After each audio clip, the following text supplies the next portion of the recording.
Bonjour à tous et bienvenue à l'Institut des Libertés pour un nouveau délit d'opinion. Aujourd'hui, nous allons essentiellement parler de deux grandes élections, plus ou moins importantes selon ce que vous pensez de cette année.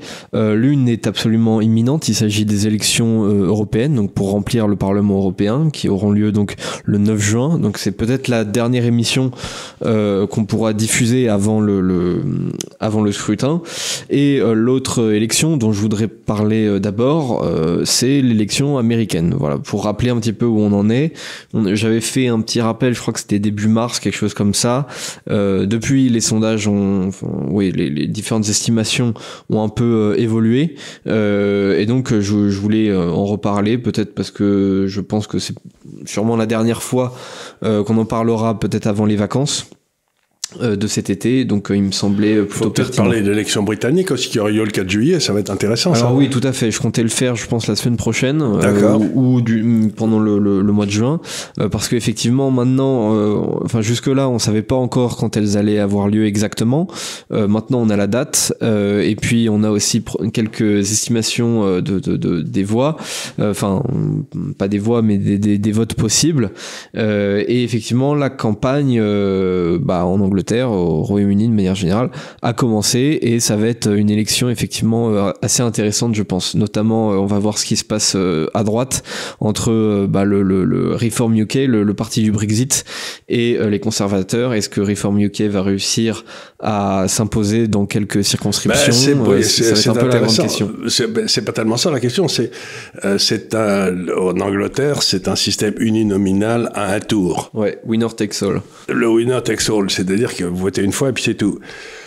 Donc là, il est certain qu'après 14 ans, ils n'ont pas été très brillants, les conservateurs vont se faire battre, mais la question essentielle, c'est s'il y a 3 candidats partout, ouais, et s'ils sont numéro 2 ou numéro 3 partout, ouais, ils n'auront pas un élu. Ouais, et donc, on peut imaginer que le Parti conservateur britannique disparaissent complètement. Oui, tout à fait. C'est-à-dire ce qui serait quand même un léger changement, parce que c'est le parti le plus vieux du monde. Hein. Effectivement. Il est là depuis 1830, je crois. 1840. Ce que semblent mesurer pour l'instant les instituts de sondage, c'est le fait que le Reform UK, le parti donc du Brexit, va faire un score qui au niveau national va être intéressant, mais n'aurait peut-être pas d'élu du tout. Alors c'est critiquable d'un point de vue mais on n'en sait rien du tout. Ça, oui, pour l'instant on ne sait pas. Surtout comment voulez-vous faire des sondages sur à 2% près?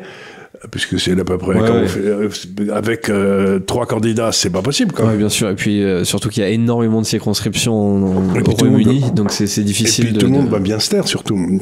Qu'est-ce que vous allez voter? Je sais pas trop. Oui, je pense qu'il y a beaucoup d'hésitation encore. Parce effectivement. Que Farage, il a à peu près le même pouvoir d'attraction sur la presse et sur les sondages que Marine Le Pen il y a quelques années, ou que Jean-Marie. Ouais. Donc voilà, c'est... Et puis en plus de ça, aujourd'hui, Farage, il est toujours dans les parages, mais il a pas encore... en tout cas, il a pas repris la main techniquement sur son parti. Non, mais il a dit qu'il le ferait pas, d'ailleurs, mais le type qui est en tête, qui est le patron du parti, il n'est pas mal, et puis lui, il va être en arrière de la main, parce qu'il y a beaucoup de gens qui l'aiment pas du tout, donc c'est peut-être pas une bonne chose qu'il soit pas candidat, ni qu'il soit pas... Peut-être. Donc c'est pour assurer le parti plutôt que lui, quoi. On va voir ce que ça donne. Mais en tout cas, ce que je voulais dire, c'est que les élections UK, parce qu'il y a eu déjà dans l'histoire la disparition d'un certain nombre de grands partis, le Parti socialiste français qui n'existe plus, le Parti communiste qui n'existe plus, le gaulliste qui n'existe plus. Donc maintenant, ce serait quand même intéressant de voir qu'en Angleterre, vous avez le Parti conservateur qui est quand même le grand-père de tous les partis. Ouais. Comme la démocratie britannique est la mère et la grand-mère de toutes les démocraties, mais là, ça veut dire le grand-père, il risque de disparaître quand même. Effectivement, et en plus de ça, ce qui est assez ironique, c'est qu'en 2019, lors des élections générales, ils avaient dégagé une des plus fortes majorités de leur histoire, et c'était une défaite absolument accablante pour justement les socialistes, les travaillistes. Mais je crois pas que c'est les socialistes, hein, parce que je les vois pas, enfin j'en sais rien, je me trompe peut-être, mais je crois pas que les socialistes soient devenus populaires en Grande-Bretagne, ils le sont pas du tout. C'est simplement qu'ils ont été tellement mauvais, un petit peu comme les gaullistes chez nous, quoi, si vous voulez. Faut pas oublier que quand monsieur Chirac a dissous la Chambre sur les conseils avisés de Juppé, il contrôlait le Sénat, le Parlement, toutes les, je sais plus combien de régions en France, sur la totalité des régions, je sais pas combien des grandes villes, et qu'après un certain nombre de grandes manœuvres intelligentes comme ça, menés par des généraux de génie, ils n'existent plus, quoi. Effectivement, je pense pas que les Anglais deviennent travaillistes, soient en train de devenir travaillistes, même s'il y a un raz-de-marée électoral, s'il y a une mer rouge, justement, dans la Chambre des représentants, enfin, au Parlement britannique. Mais imaginez simplement qu'on est 33 et 34. Ouais. Si on fait 33 et 34, celui qui aura 34 aura 100% des députés. Oui. Mais c'est complètement idiot. C'est le système britannique, c'est ainsi. C'est ce qui... Ça force un peu à avoir un système à deux partis. Alors après, il y a des exceptions un peu régionales qui permettent à des partis plus locaux. Les libéraux ont été détruits par ce qui était le deuxième parti après les conservateurs. Ils ont été détruits par l'arrivée des travaillistes. Ouais. Ils sont complètement sortis. Ouais. Et du coup, on sait déjà à peu près quand même que la prochaine majorité sera très très probablement travailliste. Mais j'en sais rien, moi. C'est ce que vous disent tous les journalistes. Mais depuis quand j'écoute les journalistes, il y a longtemps que les journalistes, ils sont payés comme sont des gens, on le sait, qui sont... il y a que deux sortes de journalistes, les journalistes honnêtes et ceux qui ont un boulot. Ouais. Donc c'est vrai en Angleterre comme partout, on l'a surtout vu avec l'affaire qui vient de sortir des files de Twitter qui montrent que les journalistes étaient tous achetés par la CIA ou les FBI. C'est clair. Donc moi ce que pensent les journalistes, ce que pensent les sondages d'opinion, personnellement, j'en pense rien. Ouais. Je pense que faut pas les prendre trop au sérieux. Après, ça reste un indicateur plus ou moins pertinent. Parfois c'est bien calculé, parfois c'est complètement à côté de la plaque. Ça dépend un peu. Alors justement, je voudrais donc parler des élections américaines, rappeler un petit peu où on en est. Donc au niveau national, les intentions de vote, c'est autour de 41% pour Trump, plutôt autour de 39% pour Biden. Kennedy arrive quand même à un score plutôt à 2 chiffres, ce qui est vraiment pas mal du tout pour un candidat indépendant. Et puis après il y a le reste qui se dispute entre deux autres candidats qui vont pas avoir vraiment d'influence particulière sur le résultat. Pendant ce temps, la marge de désapprobation de Joe Biden dépasse les 16%, c'est 56% de disapprove et 40% de approve. Et ensuite au niveau des états clés, donc pour que je sais pas si ça dépasse. Si vous faites 60-40, c'est plutôt, il y a la marge de 50%, elle est pas de 16%. Enfin, je vois ce que je veux dire. C'est 56-40. 56-40, mais ça fait 16 sur 40, c'est pas 16%, c'est, oui, non, mais c'est 16% de 16 différence. Mais ça veut dire qu'il y a à peu près 2 Américains sur 3 qui sont fâchés contre Biden. Ah oui, c'est ça. Oui, donc c'est pour ça que j'ai du mal à réconcilier ça avec les 49-51. Oui. En fait, effectivement, comment dire, tous ceux qui sont d'accord avec la manière dont Joe Biden mène le pays, si c'est lui qui mène le pays, je pense vont voter pour lui. Et après il y a tout le reste, à mon avis, c'est ce qui explique autant le vote Kennedy, c'est que il y a pas mal de gens qui n'ont pas envie de voter Trump, mais qui n'ont pas non plus envie d'approuver ce que fait Joe Biden. Donc c'est pour ça qu'il y a autant de place pour un candidat du tiers parti en quelque sorte. Donc voilà, c'est comme ça que j'interprète le truc. Après encore une fois, c'est des sondages, c'est toujours parfois c'est un peu difficile à interpréter. Donc pour que les gens s'y retrouvent un petit peu, je rappelle quels sont les états clés, les swing states possibles pour cette élection. Il s'agit du Nevada, de l'Arizona, du Wisconsin, du Michigan, de la Pennsylvanie, de la Géorgie. Certains mettent aussi la Caroline du Nord. Bon, globalement, en Géorgie et Caroline du Nord, Trump est quand même très très donné plutôt bien gagnant comme il faut. Donc on pourrait considérer que ce ne sont même pas des swing states.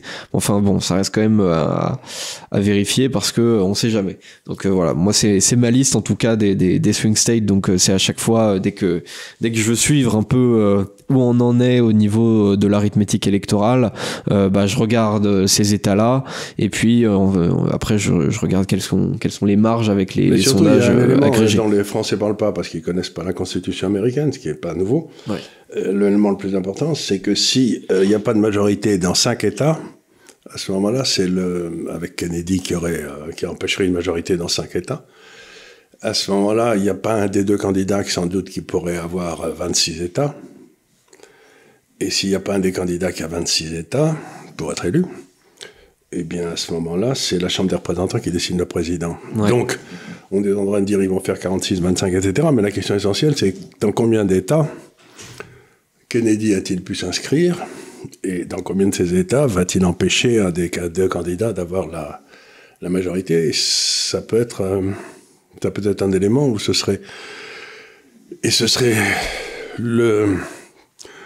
la Chambre des représentants existante, qui pour l'instant, je crois, il y a 2 voix de majorité. Oui, en faveur des Républicains.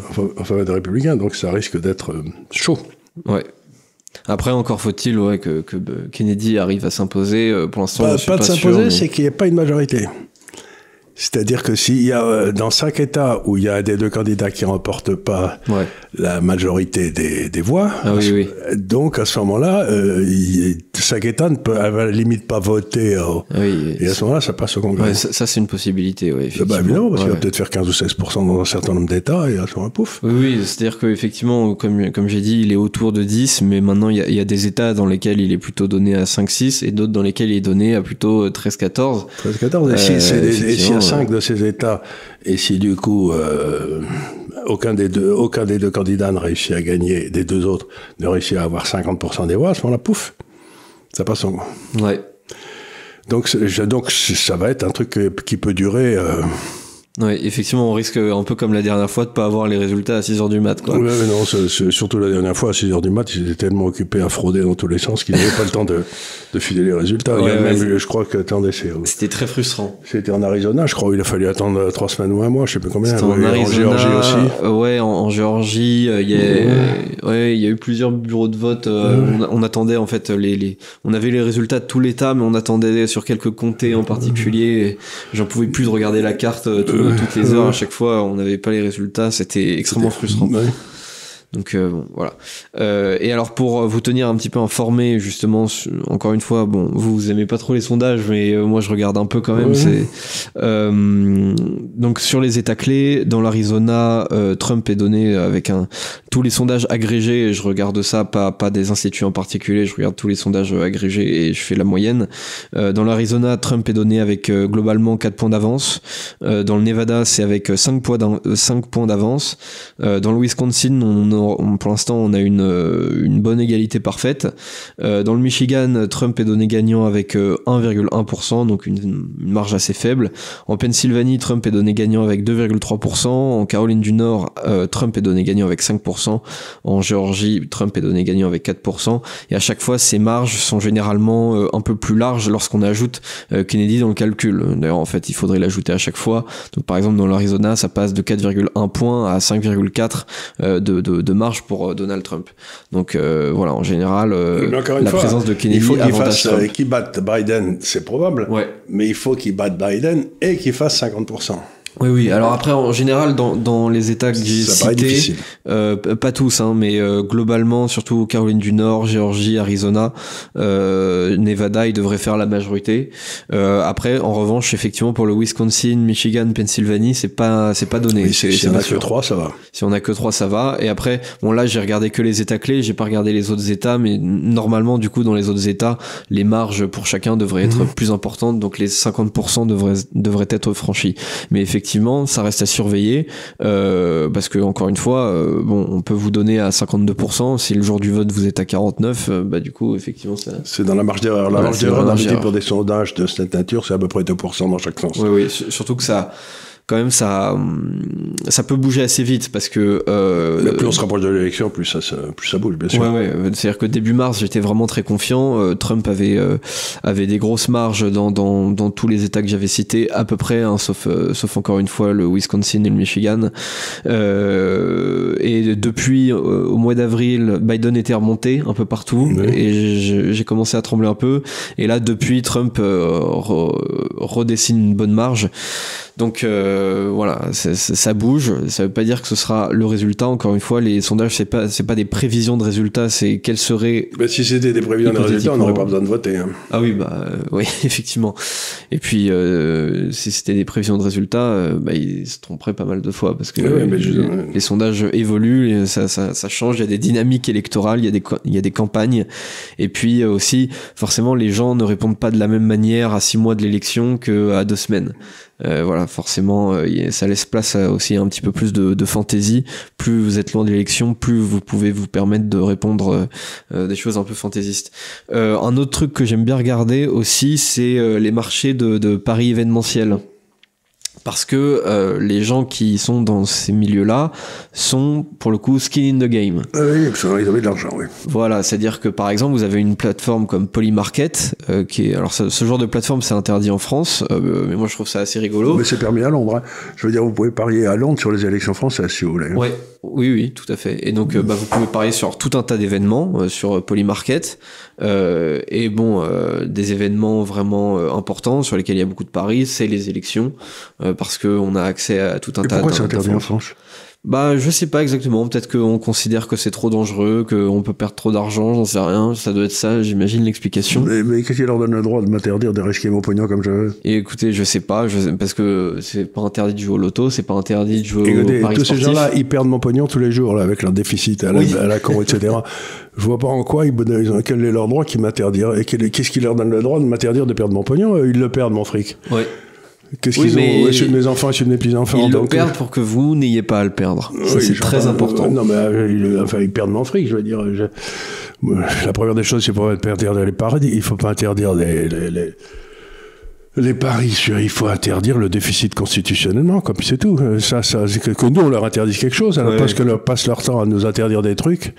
Moi, ce qui me dit en France, c'est le nombre de trucs qui sont interdits. Mais en fait, je suis tout à fait d'accord. Qu'est-ce qui leur donne le droit d'interdire que j'aille parier sur le fait que Macron est pas un génie, quoi. Je m'apparais pas un pays. D'ailleurs, j'aurais pas une grosse cote, mais je vais pas gagner des cents et des mille si tout le monde est d'accord avec moi. Mais Paris de l'année, la France va-t-elle terminer en déficit en 2024 ? Je pense que les cotes sont relativement faibles. Si quelqu'un vous fait un prêt, vous prenez, parce que vous mettez toute la maison dessus, là. Je pense qu'il y a peu de chances de le perdre, vraiment. C'est de l'argent gratuit.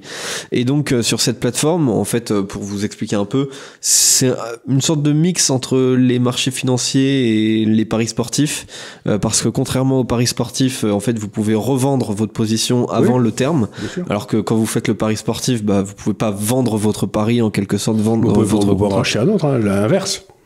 Oui, vous pouvez faire la position inverse, mais du coup, vous allez perdre de l'argent parce que... pas si vous avez, si les trucs se sont rapprochés, vous pariez à 12 contre 1, puis ça devient 6 contre 1, paf, vous prenez le pari dans l'autre sens, quoi. Oui, effectivement. Oui, à ce moment-là, oui, vous pouvez prendre une autre position, mais vous pouvez pas vendre votre position initiale. Mais oui, tout à fait.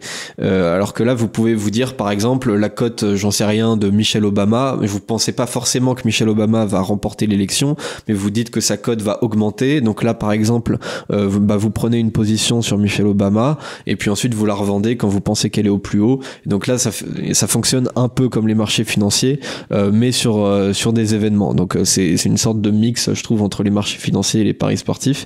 Et donc, pour faire une petite comparaison, le 18 avril dernier, Biden était à 45%, donc c'était 45% du volume de position était sur Biden président. Trump c'était à 43%, donc c'était quasiment à égalité, vraiment une marge très négligeable.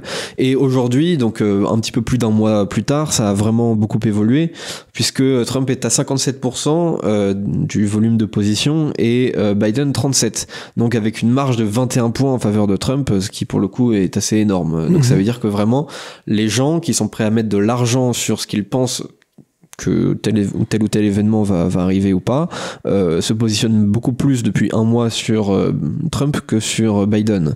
Et donc vraiment, vous pouvez aller sur Polymarket, vous pouvez regarder les cotes en direct, elles s'ajustent automatiquement en fonction du volume des positions sur tel ou tel candidat et tel ou tel événement, et vous pouvez voir quelles sont les plus grosses positions sur, par exemple, sur Trump président. Et donc l'autre jour, j'avais regardé, il y avait un type qui avait mis quand même une somme à 6 chiffres en dollars sur je pense que Trump va être président. Donc voilà, il y a vraiment des gars qui sont skin in the game et qui mettent des sommes à 6 chiffres sur ce qu'ils pensent qu'il va arriver, quoi. Je trouve ça assez fascinant. Oui, ça dépend de combien de pognon ils ont, si vous voulez, c'est toujours pareil. Et puis je sais, oui, mais chacun fait ce qu'il veut de son fric, hein. Ouais. Et moi, si c'était autorisé en France, est-ce que vous prendriez mon cher père disait toujours que quand vous prenez un pari, il y a toujours dans chaque pari, un idiot et un type qui sait. Donc, comme je ne sais, je suis pas idiot et je sais pas, c'est pas le genre de truc que je vais faire. Mais par contre, j'avais dans ma vie de Paris et je vous dis, alors là, vous gênez pas, ça, moi, c'est pas moi qui vais vous interdire. Hein. Vous avez remarqué qu'il a des lunettes, là? Oui, effectivement, j'ai des lunettes. Bah, c'est pour reposer un peu, pour reposer un peu mes yeux. D'un seul coup. Avec mes yeux rouges et tout, je dois voir un ophtalmo demain, d'ailleurs. Ça commence à bien faire. Mais oui, du coup, ça me repose un peu. C'est vrai qu'il a l'air d'un lapin, hein. Oui. Ça fait peut-être un peu plus sérieux, j'en sais rien. Il n'avait pas les grandes oreilles blanches, mais à part ça, c'est vrai, ça. Non, mais bon, voilà, c'est marrant. Ouais. Oui, je trouve ça assez marrant. J'avais pas l'habitude de le voir avec des lunettes. Je suis tout, vous avez décidé d'avoir l'air intello ou vous voulez ressembler à... Mais cela dit, vous savez, moi j'ai eu des lunettes toute ma vie. Hein. Ah non, ça blague. Bah oui, j'ai commencé à mettre des lentilles en seconde ou en première. Quelque chose vous comme avez ça. des lentilles d'habitude? Oui, tout vous à êtes fait. coquet. J'ai des lentilles d'habitude. Moi, j'ai des lunettes, mais je les perds. J'attends patiemment de pouvoir faire l'opération là sur la myopie parce que je suis myope comme c'est pas permis. Ah oui, sans blague. Oui, tout à fait. J'ai un taux un chiffre de correction sur la myopie qui est digne d'une taupe aveugle. Donc, oui, effectivement. Voilà. Donc après cet aparté, voilà en gros ce que je voulais apporter un peu comme élément sur cette élection. Il y aura d'autres trucs à suivre. Selon vous, est-ce que Trump va gagner? Pour moi, si vous voulez, c'est pas la bonne question, si je peux me permettre. Pour moi, le vrai problème des États-Unis, de la France, de la Grande-Bretagne, de tout ce que vous voulez, de l'Allemagne, c'est qu'aujourd'hui, nous avons comme je l'ai expliqué longuement à plusieurs reprises, nous avons une classe qui a pris le pouvoir, qui n'a plus rien à voir avec la démocratie, qui sont qui est une mafia, quoi. Il faut appeler les choses par leur nom. Donc, pour moi, c'est pas est-ce que Trump va gagner, c'est est-ce que les autres vont perdre. Parce que si les autres ne perdent pas, là, on est vraiment parti, on est mal parti, là. C'est-à-dire qu'on a vraiment cette espèce de classe corrompue, la CIA, le FBI, etc. Il y a les affaires qui viennent de sortir de... Vous savez que Twitter, il y avait ce qu'on appelle les Twitter Files, c'est-à-dire les dossiers qu'il y avait chez Twitter, un certain nombre de journalistes traitent petit à petit, et ils viennent de sortir les Twitter Files sur la tentative de prise de pouvoir de la CIA, qui n'a pas le droit d'intervenir dans la politique américaine, je vous le rappelle, hein, et du FBI, de tentative de prise de contrôle des médias par ces deux organismes. C'est sorti il y a 3 jours, et c'est effrayant. Donc vous avez vraiment des criminels qui sont au pouvoir aux États-Unis et qui ont comme candidat évident Biden. Donc pour moi, la question, c'est pas est-ce que Trump va gagner, c'est est-ce que ces gars-là vont perdre. Est-ce qu'ensuite on va retrouver le département de la justice américain qui va pouvoir mettre tous ces gars-là en tôle, parce que si Biden gagne, le département de la justice serait dans leurs mains et on n'a pas une chance. Donc pour moi, que Trump gagne, je m'en contrefous. Pour moi, il mettrait un bout de bois, ça me ferait le même effet, si vous voulez. L'essentiel, c'est que ces gars-là perdent. Je suis pas pro-Trump. Je suis anti le complexe militaro-industriel pharmaceutique là qui gère les États-Unis. Je suis anti la corruption à Washington. Et à Paris et partout. Donc l'essentiel, c'est que les peuples se débarrassent de ces crapules. Madame von der Leyen est une éminente représentante aussi. Donc je veux dire, c'est plus une question de la personne, c'est une question de renouveau démocratique où on est foutu. Tout à fait. Effectivement, comme dans tout un tas d'autres pays occidentaux, le gros problème, je pense, des États-Unis, c'est un problème d'approbation et de confiance envers son propre État et son propre gouvernement. Et ça me fait penser à un moment de l'histoire politique américaine aussi qui s'est déroulé, il me semble que c'était sous Andrew Jackson, où Andrew Jackson était une sorte de peut-être le premier président populiste américain qui avait c'était l'ancêtre de Trump, voilà, qui avait voulu beaucoup lutter contre la corruption et qui du coup a été énormément combattu par l'État profond de l'époque. Il a d'ailleurs une première fois il aurait dû être élu et tout a été fait pour qu'il ne le soit pas.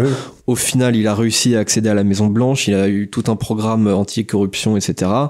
Et il a renouvelé, effectivement, enfin même peut-être il a instauré une sorte de confiance entre le peuple américain et son gouvernement. Et un autre similaire, ça avait été Theodore Roosevelt aussi, qui a été qu'ensuite son parti n'a pas sélectionné alors qu'il était président. Ils en ont essayé d'en mettre un autre. Ensuite, il a essayé d'être pour le deuxième mandat. Il a été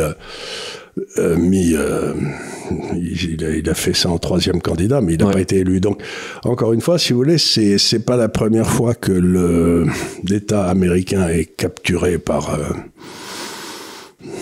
des gens pas convenables, mais ça a rarement atteint un niveau aussi important. Et surtout, encore une fois, l'État américain, dans les années 1860-1900, il devait faire 10% du PIB, donc c'était embêtant. Et puis c'était un État régional. C'était pas la puissance mondiale que c'est aujourd'hui. Tandis qu'aujourd'hui, l'État américain, c'est celui qui décide de la paix et de la guerre dans le monde entier. Donc c'est pas une blague s'il est pris par les marchands d'armes, quoi. C'est pas. Ouais, bien sûr. C'est plus pareil, quoi. Oui, c'est pas pareil qu'à l'époque où effectivement on peut avoir du personnel politique qui purge dans les caisses. Effectivement, c'est pas correct du tout. Mais derrière, ça n'a pas une influence aussi énorme que ce que c'est aujourd'hui. Par exemple, là, ils viennent de donner, l'État américain a donné 60 milliards de dollars à l'Ukraine. Ça fait pour son armement. Eh bien, ça va aller à 5 fabricants d'armes aux États-Unis, donc Lockheed, Boeing, les suspects habituels, et qui vont leur vendre à l'Ukraine des armements à 5 fois le prix normal. Donc donc les Ukrainiens vont avoir pour une contre-valeur d'à peu près 10 milliards d'armes, et il y a 30 et 40 milliards qui vont apparaître dans les bénéfices des sociétés en question, qui sont les gars qui nomment les gars à Washington. Si vous voulez, ça, c'est du vol à la tire, quoi. Je veux dire, ces gars-là, on devrait les mettre, si on était dans une démocratie normale, on les mettrait contre le mur et on appliquerait le châtiment le plus sévère, quoi. D'ailleurs, je fais un petit aparté là-dessus, mais on peut officialiser l'ouverture de l'université de l'épargne, et tout à l'heure, quand on va faire un tournage sur effectivement notre première émission d'actualité financière, je voudrais parler de ça, effectivement, du fait que le personnel politique américain a des profits absolument dingues sur leur portefeuille personnel. C'est absolument monstrueux, ça. Voilà, notamment la présidente, celle qui était la chef de Nancy Pelosi, qui a fait un profit de 65% sur l'année 2023, donc qui a fait 4 fois mieux que et qui le est payé S&P 500. $190,000 par an, ce qui est le truc normal pour un représentant, et qui a l'espace de 40 ans au Congrès des États-Unis a constitué une fortune de $220 millions. Oui, c'est juste dingue. Donc comment, je veux dire, moi je suis dans les marchés financiers, passer de $190,000 par an à $220 millions de fortune,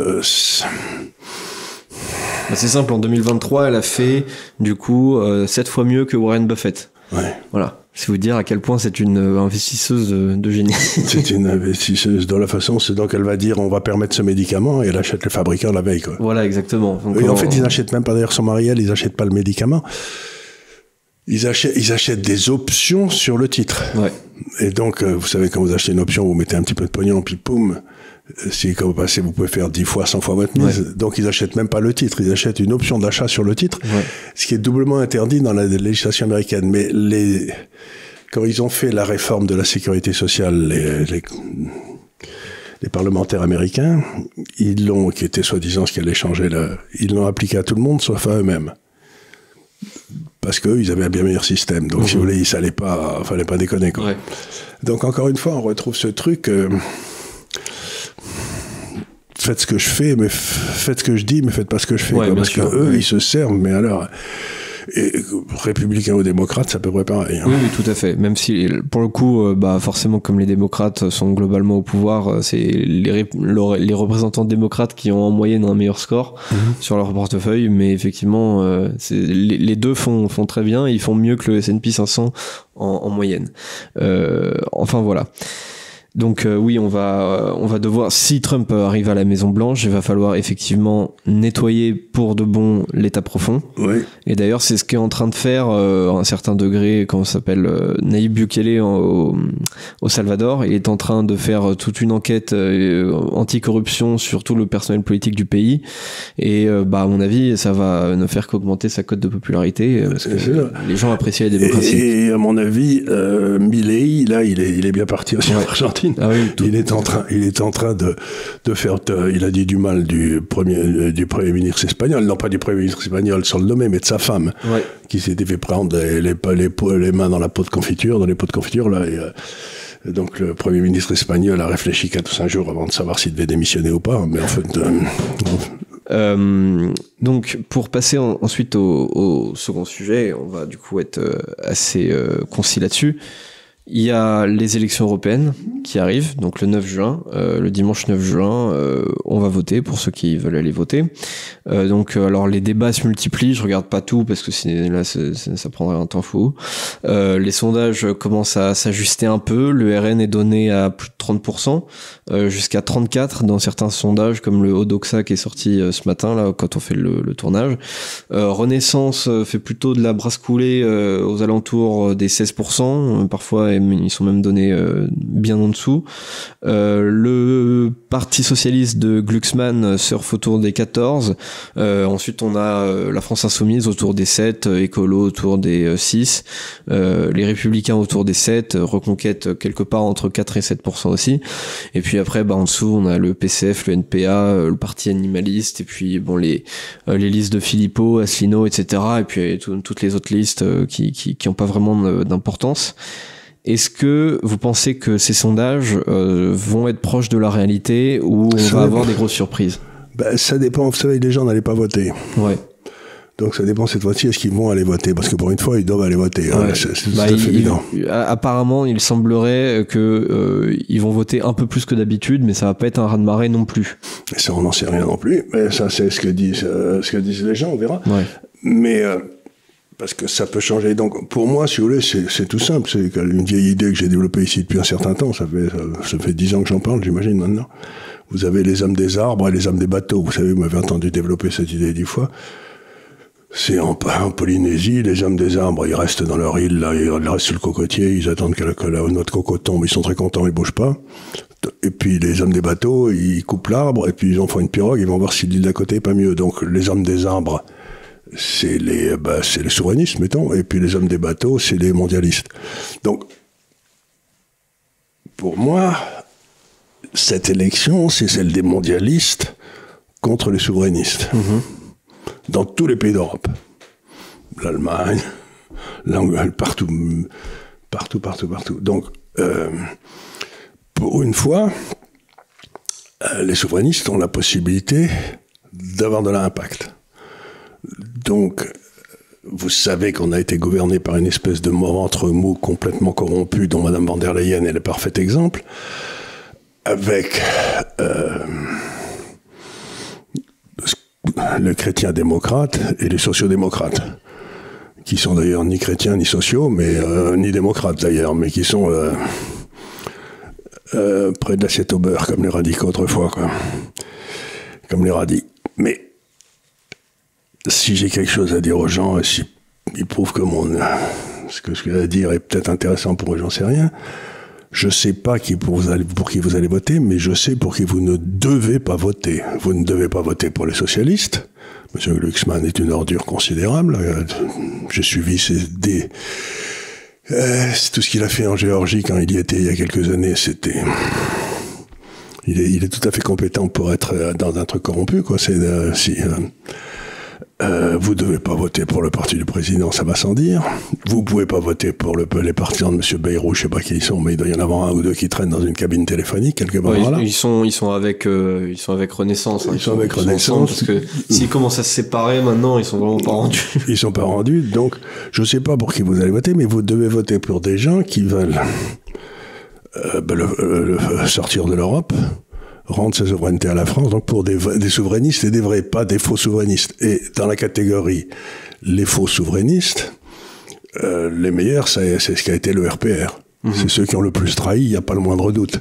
Donc voter pour M. Bellamy, c'est nous prendre pour des andouilles, parce que M. Bellamy, il a voté tous les textes d'abandon de souveraineté, hein, quand il y était. Donc il est charmant, il est bien élevé, il a une tête d'honnête homme, mais ça, c'est pas de sa faute. Hein. C'est pour ça qu'ils l'ont mis. Hein, c'est pour ça qu'ils l'ont mis. Donc c'est comme dans Lucky Luke, où il y avait un type qui avait une tête d'honnête homme, donc c'était toujours lui qui en envoyait faire les saloperies, quoi. Donc, je sais rien contre M. Bellamy, hein, je le connais pas d'ailleurs, et je doute pas qu'il soit parfait, mais il a voté tous les textes qu'il fallait pas voter. Donc, je sais pas pour qui vous allez voter, mais en tout cas, allez voter. Et surtout, pour moi, le truc le plus important dans ces élections, c'est imaginez que vraiment il y ait un vrai raz-de-marée en partie. Je pense pas que ça puisse avoir un gros effet, parce que l'exaspération dans le reste de l'Europe n'est pas aussi élevée qu'en France. Ouais. Ils n'ont pas eu la chance d'avoir Macron, donc ils ont des types qui étaient un peu moins clivants.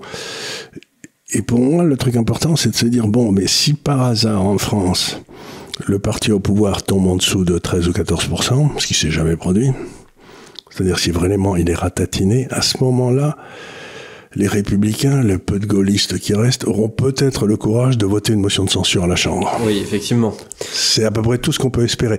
C'est-à-dire que, donc vous votez, il faut que vous votiez, c'est pas grave que vous votiez pour des gens qui ne seront pas élus, mais il faut que vous votiez pour que le parti au pouvoir fasse moins de 12 ou 13% des voix exprimées.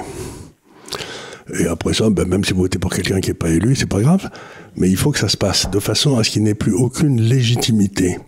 Et peut-être à ce moment-là, on retrouvera des gens dans le parti républicain qui auront le courage, qui trouveront en eux-mêmes la ressource pour devenir vaguement gaulliste et virer le gars qui n'est pas légitime. Ouais.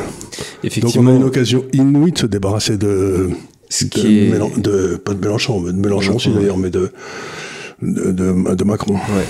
Effectivement, ce qui est intéressant, c'est que le but, en quelque sorte, de cette élection est un peu détourné pour ce qui est de la France, puisqu'en fait, le but initial, c'est juste d'envoyer des gars au Parlement européen et voir ensuite ce que ça fait. Mais en France, d'ailleurs, Jordan Bardella a totalement surfé dessus, et je pense qu'il a eu raison au final, parce que les Français semblent avoir globalement la même lecture de l'élection que lui.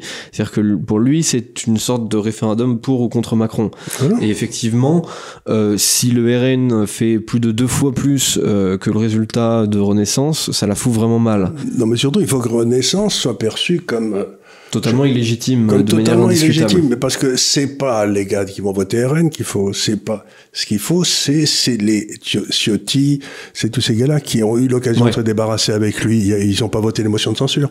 Ouais. Donc c'est eux qui doivent prendre peur, parce que pour l'instant ils n'osent pas bouger, parce qu'ils disent de toute façon je serai battu la prochaine fois. Ouais, tout à fait. Donc ils se disent je vais rester encore, mais s'il leur reste un tantinet d'honneur, ces gens-là pourraient peut-être décider de voter, même s'ils sont battus à la prochaine fois, quoi. Oui, mais s'ils votent la censure, ils sont sans doute pas battus. Oui. Et puis, bon, de toute façon, globalement, leur avenir, c'est pas de faire 5 ou 6% pour toute la vie. Au bout d'un moment, ils devront choisir. Soit ils sont Macron compatibles. Il y a encore un certain nombre d'entre eux qui le sont. La preuve, il y a quelques mois encore, Rachida Dati est devenue une ministre macroniste. Bon. Soit ils sont plus... c'était peut-être pour essayer d'arrêter d'avoir des ennuis avec le ministère de la Justice. Hein. Peut-être, et puis peut-être pour avoir une place déjà faite pour la mairie de Paris pour la prochaine.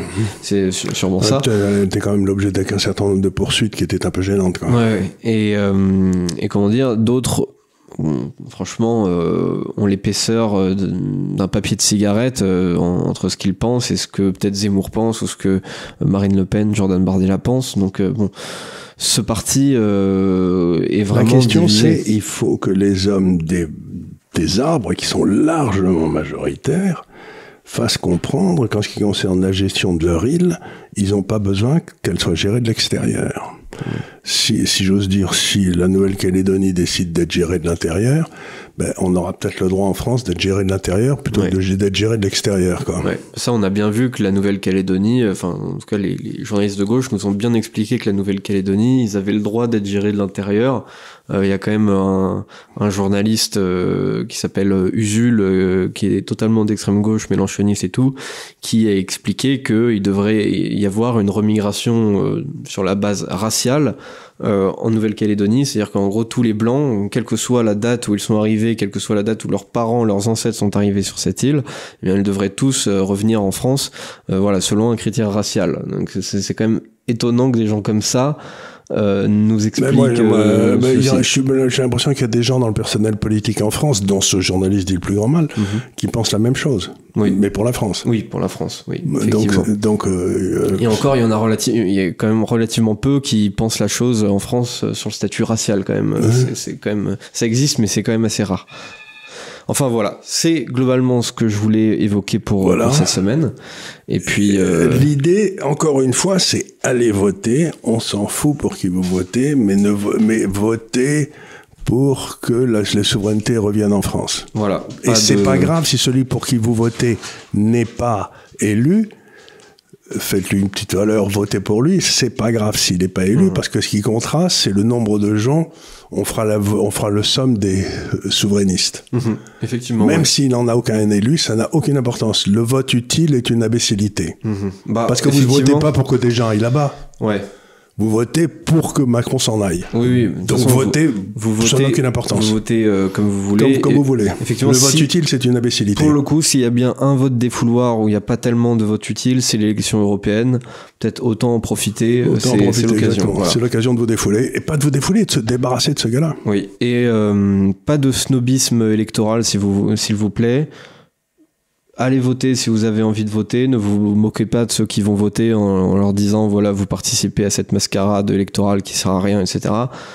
Ne pas voter, vous avez le droit de ne pas voter, mais ça ne va pas avoir d'effet derrière. Si vous n'allez pas voter, vous n'avez pas le droit de vous plaindre. Voilà, vous n'avez pas le droit de vous plaindre du résultat si vous n'allez pas voter. Vous avez le droit de le faire, mais voilà, derrière...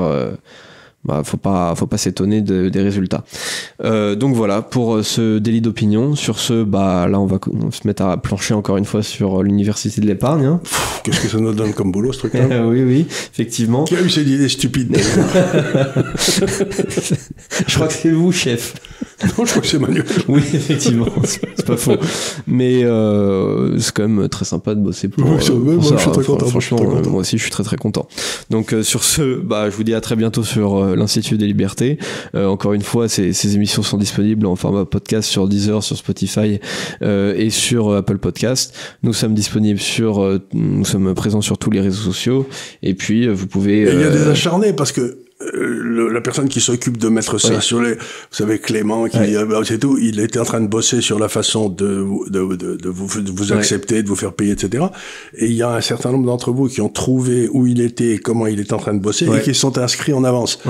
Alors qu'il était complètement débordant, il disait, mais attendez une seconde, c'est pas ouvert et tout. Mais ça commence à arriver. Donc c'est plutôt bon signe, mais modérez votre enthousiasme. Allez. Effectivement, oui, il y a un petit malin qui a trouvé l'URL et il l'a partagé à je sais pas combien de personnes, et puis il y a plus d'une 50aine de personnes qui sont 600, non, c'est un truc de dingue ça. Bref, bon, ça montre à quel point il y a de l'enthousiasme là-dessus. En tout cas, ça nous motive encore plus. D'ailleurs, on va aller faire les cours maintenant. Voilà, exactement. On va aller faire les cours, et sur ce, je vous dis à très bientôt sur l'Institut Liberté. Merci beaucoup. Encore.